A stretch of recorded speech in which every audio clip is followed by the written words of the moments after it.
Diabetes వల్ల మగవారికి వచ్చే సంతానలేమి ప్రాబ్లమ్స్ ఏంటి? సో షుగర్స్ కంట్రోల్గా లేకపోవడం వల్ల మోస్ట్లీ మగవారికి ఎరెక్టైల్ డిస్ఫంక్షన్స్, అంగస్తంభనలో వచ్చే ప్రాబ్లమ్స్, ప్రిమిచ్యూర్ ఎజాక్యులేషన్ అంటే తొందరగా వీర్యస్ఖలనం అయిపోవడము, అలానే కౌంట్ అండ్ మొటిలిటీ అంటే వీర్యకణాల సంఖ్య, దానిలో కదలిక మీద చాలా ఎఫెక్ట్ చూపిస్తుందండి.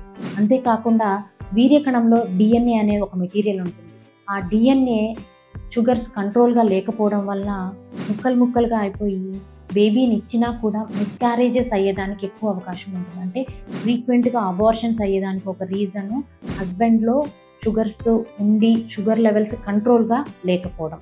సో దీన్ని మనం ఎలాగా నివారించాలి అంటే ప్రెగ్నెన్సీ ప్లాన్ చేసుకుంటుంటే మీరు ముందే మీ షుగర్ లెవెల్స్ని ఒకసారి టెస్ట్ చేసుకొని షుగర్స్ ఏమైనా డయాబెటీస్ అని ఏమైనా తెలిస్తే కంపల్సరీ 3 నెలలు కంట్రోల్ ఉన్న తర్వాతనే ప్రెగ్నెన్సీని ప్లాన్ చేసుకోవడం వల్ల ఇలాంటి ప్రాబ్లమ్స్ని మనము ఎక్కువగా అరికట్టవచ్చు. అంటే diet, exercise 2 compulsory. Carbohydrate diet restrict చేసుకొని ఫ్రూట్స్, వెజిటబుల్స్, ప్రోటీన్ డైట్ ఎక్కువ తీసుకుంటూ, అలాగనే ప్రతిరోజు కనీసానికి 30 నుంచి 45 నిమిషాలు ఎక్సర్సైజ్ చేస్తూ, వారానికి మినిమం తక్కువలో తక్కువ 5 రోజులన్నా ఎక్సర్సైజ్ చేయాలి.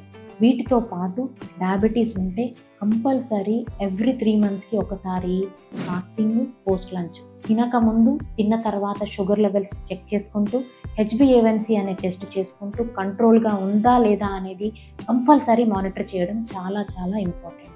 ఇన్ కేస్ కంట్రోల్గా లేదు అంటే కంపల్సరీ డయాబెటాలజిస్ట్ని కన్సల్ట్ చేసి మెడికేషన్స్లో ఏమైనా మార్పు చేస్తారా, జీవన శైలిలో ఇంకా ఏమైనా మార్పు చేసుకోవాలా అనేది కంపల్సరీ తీసుకోవాల్సిన జాగ్రత్త.